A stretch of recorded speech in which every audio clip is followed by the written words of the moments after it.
सम्राट विक्रमादित्य ने साधु को बुलाने का आदेश दिया।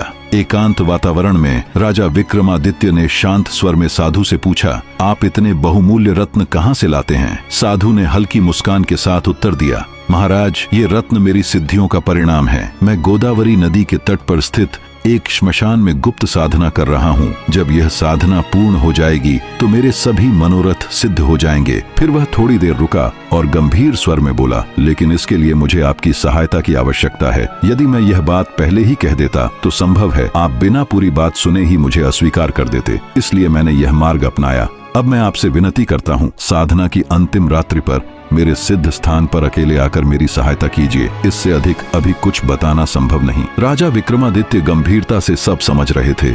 उन्होंने साधु की आंखों में झांकते हुए कहा, ठीक है, साधना की अंतिम रात मुझे स्मरण कराइएगा, मैं अकेला ही आऊंगा। समय बीतता गया, फिर वह रात्रि भी आई। अमावस्या की रात, आधी रात का समय था। घना अंधकार चारों ओर छाया हुआ था। सम्राट वचन निभाते हुए साधु के पास पहुंचे। कुछ देर शांत बैठने के बाद उन्होंने पूछा, योगी जी, अब बताइए मैं आपकी क्या सहायता कर सकता हूँ? साधु ने दक्षिण की ओर इशारा करते हुए कहा, राजन, यहाँ से 2 कोस दूर एक श्मशान है। वहाँ एक सिरस का पेड़ खड़ा है और उस पर एक शव लटका हुआ है। कृपया उसे मेरे पास ले आइए।